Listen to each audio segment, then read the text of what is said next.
ಆದರೆ ಇತ್ತೀಚೆಗೆ ನಾವು ಬೆಂಗಳೂರಿನ ಚಲನಚಿತ್ರೋತ್ಸವಕ್ಕೆ ಬಂದಾಗ ಇದರಲ್ಲಿ ರಾಜಕೀಯ ಪ್ರವೇಶ ಮಾಡಿದೆ.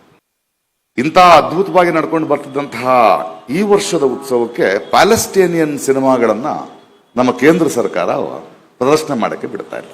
ಅಂದ್ರೆ ಏನಿದು?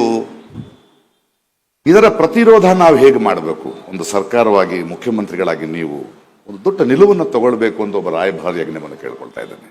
ಬೆಂಗಳೂರಿನ ಚಲನಚಿತ್ರೋತ್ಸವದಲ್ಲಿ ನಿಮ್ಮ ರಾಜಕೀಯದ ಹುನ್ನಾರಗಳು ನಡೆಯೋಲ್ಲ ಅನ್ನೋದನ್ನ ಕರ್ನಾಟಕ ಸರ್ಕಾರವಾಗಲಿ, ಚಲನಚಿತ್ರ ಅಕಾಡೆಮಿ ಆಗಲಿ ಪ್ರತಿರೋಧಿಸಬೇಕು, ಪ್ರತಿಭಟಿಸಬೇಕು ಅಂತ ರಾಯಭಾರಿಯಾಗಿ ನಾನು ಒತ್ತಾಯಿಸ್ತಾ ಇದ್ದೇನೆ.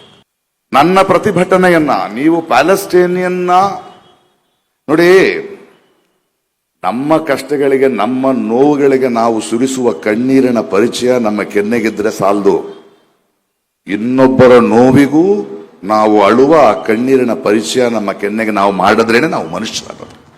ನೀವು ಪ್ಯಾಲೆಸ್ಟೀನಿಯನ್ ಸಿನಿಮಾಗಳನ್ನ ಇಲ್ಲಿ ಪ್ರದರ್ಶಿಸಕ್ಕೆ ಬಿಡದೇ ಇದ್ರೆ ಈ ವೇದಿಕೆಯಲ್ಲಿ ನಾನು ಅಲ್ಲಿಯ ನೋವನ್ನ, ಅಲ್ಲಿಯ ಪದ್ಯವನ್ನ ಓದ್ತೇನೆ. ಪ್ಯಾಲೆಸ್ಟೀನಿಯನ್ ಆ ನೋವಿನ ಪದ್ಯವನ್ನು ಓದೋದರ ಮೂಲಕ ನನ್ನ ಪ್ರತಿರೋಧವನ್ನ ಹೇಳಲಿಕ್ಕೆ ನಾನು ಇಷ್ಟಪಡ್ತೇನೆ. ಅಲ್ಲೊಂದು ಪದ್ಯ ಇದೆ: ಯುದ್ಧಗಳು ಕೊನೆಗೊಳ್ಳುತ್ತವೆ, ನಾಯಕರು ಕೈಕುಲುಕಿ ತೆರಳುತ್ತಾರೆ, ಆದರೆ ಆ ವೃದ್ಧೆ ತನ್ನ ಮಗನಿಗಾಗಿ ಕಾಯುತ್ತಿರುತ್ತಾಳೆ, ಆ ಹೆಣ್ಣು ಮಗಳು ತನ್ನ ಗಂಡನಿಗಾಗಿ ಕಾಯುತ್ತಿರುತ್ತಾಳೆ, ಆ ಮಕ್ಕಳು ತಮ್ಮ ವೀರನಾದ ಅಪ್ಪನಿಗೋಸ್ಕರ ಕಾಯ್ತಾ ಇದ್ದಾರೆ.